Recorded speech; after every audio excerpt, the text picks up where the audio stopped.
హల్లెలూయా. దేవుని సేవలో ఏమండి ఎన్ని ఒడిదుడుకులు వచ్చినా, ఎన్ని ఇబ్బందులు వచ్చినా, ఎన్ని ఆటంకాలు వచ్చినా, ఎన్ని అవరోధాలు వచ్చినా, నా ఆలోచన ఒకటే, అయ్యా బ్రతికితే నీ కోసమే, చావైనా నీ కోసమే. హల్లెలూయా. ఏమంటే బ్రతికితే చావైనా,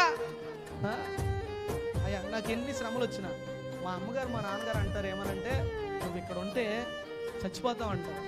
ఏమంటారు? ఇక్కడ ఉంటే చనిపోతావు, నువ్వు రాజమండ్రి వచ్చే ఓనర్ గారి దగ్గర పని చేసుకుంటూ అప్పులు తీర్చేద్దాం, ఆ సేవ ఎక్కడ చేయంటాడు. నేను అంటాను, నేను రానంటే రా. హల్లెలూయా.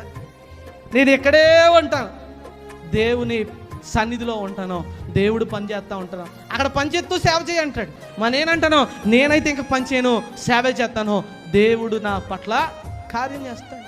హల్లెలూయా. పట్టుదల ఏం చేస్తానంటే కార్యరూపం దాల్చుతుంది. దేవునికి స్తోత్రం. ఈరోజు మీలో ఆ పట్టుదల ఉంటే కనుక దేవుడు మీ జీవితంలో గొప్ప కార్యాలు జరిగిస్తాడు. హల్లెలూయా.